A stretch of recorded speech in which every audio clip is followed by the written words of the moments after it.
this is the day that changed everything in the Trump presidency, and Donald Trump knows it, because today the Trump presidency took a giant step toward impeachment. It happened in a courtroom in Manhattan when these words were spoken: at the direction of, meaning at the direction of the President of the United States. And when a defendant is pleading guilty in court, it is very difficult for the defendant to say something more important than the word guilty. That's usually the most important word a defendant speaks during a guilty plea session. But today, in federal court in Manhattan, Michael Cohen said, "Guilty, Your Honor," 8 times, and he's also said, "at the direction of," twice. And both times he meant at the direction of the President of the United States. And so today, Donald Trump made history by becoming the first president of the United States to be accused under oath in federal court of ordering someone to commit a federal crime to win a presidential election. At the direction of. Today, Michael Cohen said under oath, Donald Trump made me do it. My boss made me do it. He told me to break the law. At the direction of. After pleading guilty to multiple tax evasion counts and 1 count of bank fraud, Michael Cohen then pleaded guilty today to 2 counts of campaign finance violations. Reading from notes, Michael Cohen then described to the judge, in his own words, how he committed those crimes. He said, as to count number 7, on or about the summer of 2016, in coordination with and at the direction of a candidate for federal office, I and the CEO of a media company, at the request of the candidate, worked together to keep an individual with information that would be harmful to the candidate and to the campaign from publicly disclosing this information. After a number of discussions, we eventually accomplished the goal by the media company entering into a contract with the individual under which she received compensation of $150,000. He was describing how he arranged, at Donald Trump's direction, for the publisher of the National Enquirer, David Pecker, to pay $150,000 to Karen McDougal so that the National Enquirer could bury her story about having a year-long sexual affair with Donald Trump. Michael Cohen described the other violation of campaign finance law this way: Your Honor, as to count number 8, on or about October of 2016, in coordination with and at the direction of the same candidate, I arranged to make a payment to a second individual with information that would be harmful to the candidate and to the campaign to keep the individual from disclosing the information. To accomplish this, I used a company that was under my control to make a payment in the sum of $130,000. The monies I advanced through my company were later repaid to me by the candidate. Michael Cohen is, of course, talking about Stormy Daniels, who was paid $130,000 to stay silent about her sexual affair with Donald Trump. Stormy Daniels' lawyer, Michael Avenatti, who helped her break her silence, will join us in our discussion tonight. Michael Cohen told the judge the motivation for committing these campaign finance crimes at the direction of Donald Trump. Michael Cohen said, I participated in this conduct which, on my part, took place in Manhattan for the principal purpose of influencing the election.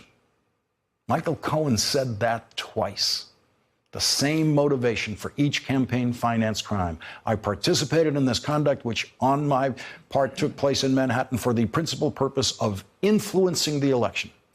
The principal purpose of influencing the election. So Michael Cohen is now saying, under oath, that he believed, and no doubt Donald Trump believed, that in order for Donald Trump to be elected president, the silence of these 2 women would have to be illegally purchased. Crimes would have to be committed to elect Donald Trump. Michael Cohen is saying that Donald Trump ordered him to commit these crimes so that Donald Trump could win the presidency.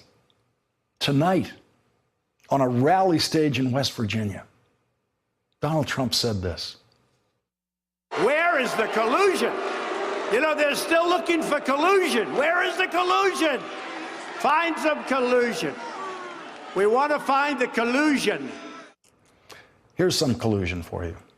Donald Trump colluded with Michael Cohen and David Pecker in an interstate conspiracy to violate federal campaign finance law. And that's not me making that accusation. That is Donald Trump's personal lawyer and confidant today in federal court under oath, making that accusation about the President of the United States participating in 2 federal crimes. Quote, for the principal purpose of influencing the election. Bill Clinton was impeached for less. Bill Clinton was never charged with committing crimes in order to get elected. Bill Clinton was never accused of a criminal conspiracy to defraud the American voter in order to get elected.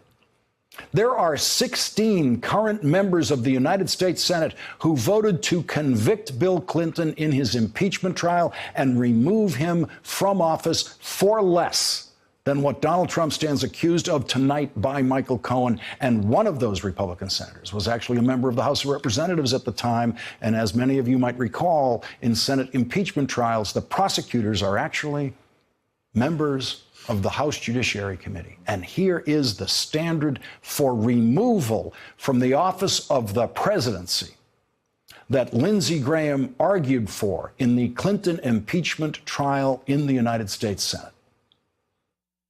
So the point I'm trying to make is you don't even have to be convicted of a crime to lose your job in this constitutional republic. If this body determines that your conduct as a public official is clearly out of bounds in your role, because impeachment is not about punishment. Impeachment is about cleansing the office.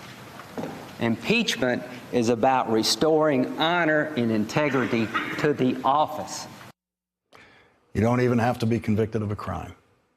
Impeachment is about restoring honor and integrity to the office. You will not hear Lindsey Graham say that again. Lindsey Graham and all of the Republican senators who voted for Bill Clinton's removal from office have proven in the last 2 years that they did not mean a word that they said when they voted to remove Bill Clinton from office. Not a single word of it. They do not care about restoring honor and integrity to the office. But impeachment begins in the House of Representatives. And if Democrats win the House in November, then we are tonight already on the road to impeachment hearings in the House of Representatives, impeachment hearings that Republicans cannot stop. The New York Times is reporting tonight that the White House realizes this and is worried about impeachment as never before. White House correspondent Maggie Haberman tweeted, Trump folks are worried about impeachment more than before. The thinking goes like this. This is something tangible, not a theoretical, and it didn't come from Mueller. Does not mean it will happen, but this has moved to a different stage in their minds. Today, when Michael Cohen pleaded guilty, the prosecutor and the judge made it clear that Michael Cohen will have to pay restitution for the damage he has done with his crimes. But how can Michael Cohen pay restitution to the 65 million people who voted for Hillary Clinton for president, or to some of the 62 million people who voted for Donald Trump but would not have if they had heard Stormy Daniels' story about Donald Trump telling her that she reminded him of his daughter before he had sex with Stormy Daniels?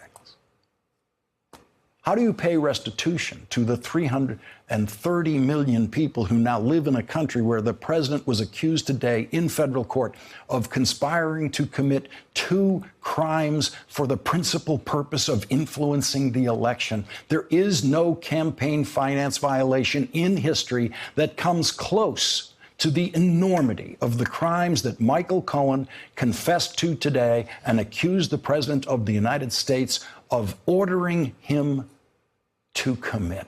Thanks for checking out our YouTube channel. Subscribe by clicking on the button below for more from The Last Word and the rest of MSNBC.